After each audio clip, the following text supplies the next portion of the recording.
and manage who you're kind of seeing, remove them if you want to.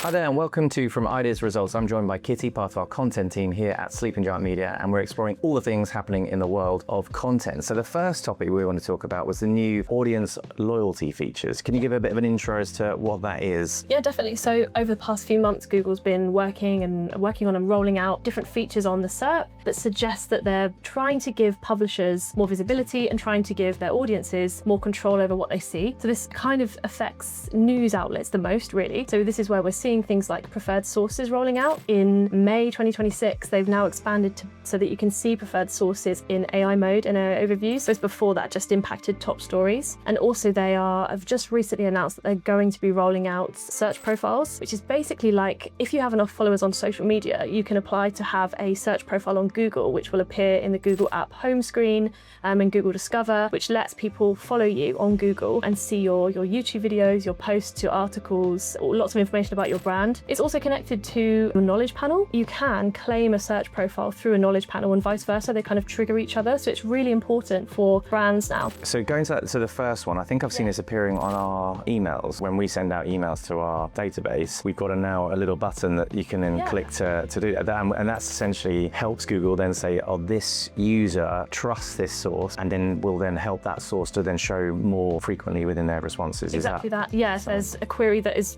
has enough notoriety behind it to trigger a top stories or to appear in AI overviews. If, say, one of our partners or one of our clients click that, they want us to be a preferred source. Whatever coverage is we're talking about, maybe it is AI mode, we will show at the top. And we know that this is working positively for brands. So SEO Roundtable was just showing that users are 2 times more likely to click on a source if it's marked as preferred, because it's obviously tailored to them. Got a bit more of a trusted symbol that appears. Exactly, yeah. So it's important. Yeah. And so again, how does that then sort of shape what we need to do differently? You can have a button on your website if you want to, on your blog or news page specifically for news publishers, or you can include it as a CTA in your emails. And Google is encouraging this. It's got templates that you can download of this button. And although, it's not necessarily expanding your reach beyond who you already have, it's just strengthening the loyalty with users that already receive your communications and are likely to, to search for things related to your brand that are newsworthy, if that makes sense. Once you've selected that, can you then go back in and remove it later on? You can go into your Google profile settings and manage who you're kind of seeing, remove them if you want to. And interestingly for brands, Google hasn't yet announced whether brands themselves can see how many people have marked you as a preferred source, but we think it might be coming. I mean, this is quite a seismic change. This is like, as you said, there's marketing, it changes the way you'd market, it changes the way that then you would count certain things. It's another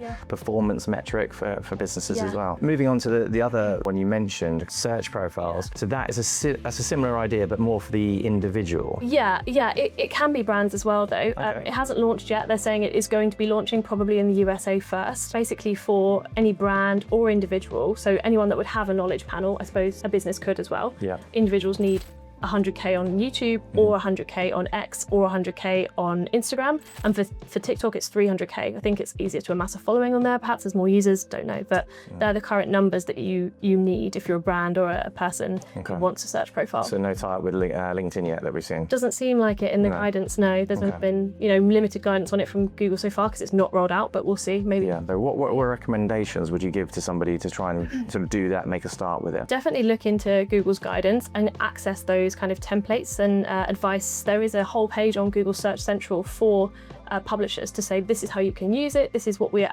pushing you to do, and get it in your emails. If you do a newsletter to your clients or your subscribers, that would be really good to encourage people to click and see your content first, I think, for now. Brilliant. Well, there we go. Those are the main things that are happening in the world of content, and we're going to try and make sure that where we place this content, you're going to see that button somewhere so you can click that, and then you'll see more and more of our content like this, because I think that's, I guess, the aim with that is to now enable people to get those trusted sources to get much richer and personalized kind of experience, which is quite exciting. So if you found that our views, do check out our website, do check out our socials. We talk about these things a lot and on a regular basis. And that's it from us, and we'll see you next time.